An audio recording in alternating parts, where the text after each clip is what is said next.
Here's why Ser Otto betrayed his own family in the struggle for the Iron Throne.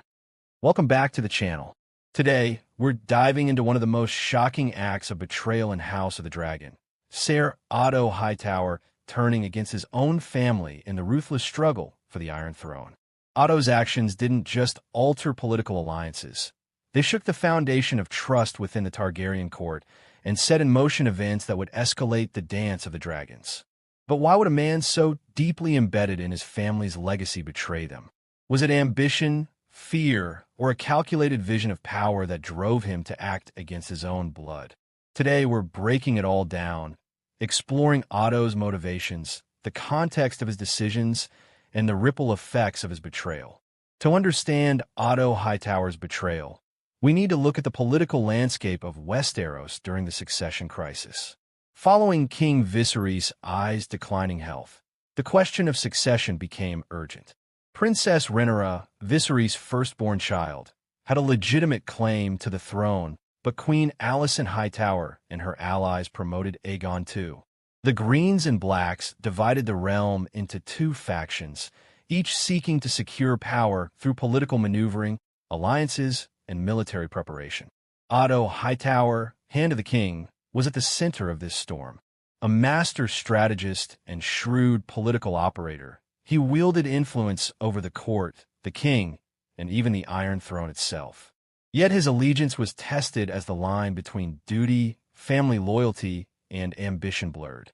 Before we delve into the betrayal, let's understand Otto as a character. Otto Hightower is one of the most politically astute figures in Westeros. His intellect, experience, and ambition make him a formidable player in any court intrigue.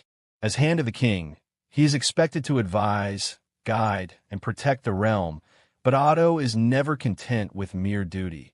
He wants control, influence, and a lasting legacy. Unlike warriors who rely on strength, Otto relies on cunning, alliances, and foresight. He understands that information, perception, and timing can be more powerful than armies, and he uses these tools with surgical precision. However, this brilliance comes at cost.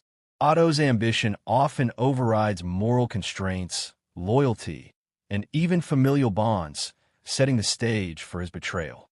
Section 3. Otto's family and political position. Otto Hightower's family was central to his political calculus. He was deeply invested in the Hightower legacy and in securing influence for his children, particularly Alicent, who was married to King Viserys. At first glance, Otto's actions appeared aligned with family interests. Supporting Alicent and her offspring seemed natural, protecting his bloodline and consolidating power. Yet as the succession crisis intensified, Otto faced a stark choice: protect family loyalties or secure power through decisive, sometimes ruthless action. The complexity lies in the fact that in Otto's world, family loyalty and political pragmatism were not always compatible. To ensure survival and control, he often had to make morally fraught decisions. Section 4. Early loyalties and strategic planning. Initially, Otto's loyalty to family and crown seemed unquestionable. He advised the king, coordinated alliances, and acted to protect Alicent and Aegon II. But Otto was also a long-term thinker, constantly assessing risk, opportunity, and the balance of power. Protecting Alicent, Otto's support for the queen was both personal and strategic. It strengthened his position at court and ensured that his family retained influence. Monitoring Rhaenyra. While outwardly political, Otto's surveillance and interference with Rhaenyra's faction demonstrated foresight. He anticipated that her claim could destabilize the realm. Consolidating control, Otto positioned himself as the indispensable power broker, shaping decisions behind the scenes and influencing outcomes in subtle but decisive ways. These early maneuvers reveal that Otto's sense of loyalty was intertwined with ambition and survival, a theme that would define his betrayal. So why did Otto betray his family? Several key motivations intersected. 1. Ambition. Otto desired influence, power, and control over the realm, sometimes at the expense of family loyalty. Protecting his legacy required making calculated moves, even if it meant undermining those closest to him. 2. Political calculations. Aligning with the Greens and securing Aegon II's claim seemed the most effective path to control the succession. Family ties could not outweigh strategic necessity. 3. Fear of losing influence. Otto understood that a divided court or a weak succession could marginalize his power entirely. Preemptive action was necessary to maintain authority. 4. Perception of justice. From Otto's perspective, supporting Aegon II may have seemed like the right choice for stability and order, even if it involved personal betrayal. Ambition, fear, and calculated pragmatism together made betrayal not only possible, but, in Otto's mind, essential. Otto's betrayal unfolded in multiple, calculated ways. Manipulating the king. He used his influence over King Viserys to subtly favor Aegon II, undermining Rhaenyra's claim. Exploiting court alliances. Otto leveraged alliances with other lords to secure support for the Greens, sometimes at the expense of family unity or previously held agreements. Controlling information. By filtering and framing information, Otto shaped decisions, sowed doubt, and ensured that family members could not act independently of his strategy. Undermining rivals. He subtly weakened Rhaenyra's allies while appearing to act in the interest of stability, concealing the full scope of his betrayal.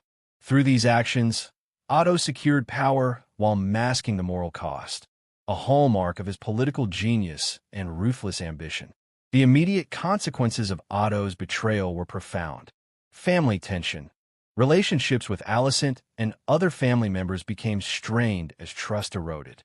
Even subtle manipulations created lingering resentment. Political gain. Otto succeeded in positioning Aegon II as the favored claimant, consolidating influence over the court and key allies. Erosion of trust. The betrayal sent shockwaves through Westerosi politics, signaling that loyalty was conditional and power often trumped familial ties. Otto's actions demonstrated that in Westeros, ambition often outweighs personal affection or blood loyalty, a lesson that would reverberate for generations. Escalation of conflict.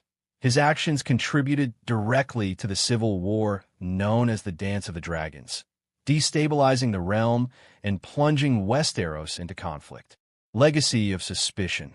Future lords and advisors became wary of the Hightower influence, aware of the ruthlessness underpinning Otto's strategies. Impact on Alicent. Even though Otto's actions were meant to protect her interests, Alicent would eventually be caught in the consequences of political maneuvering she did not fully control. Was Otto justified in betraying his own family? The answer depends on perspective. From a moral perspective, betraying one's own family is inherently dishonorable, undermining trust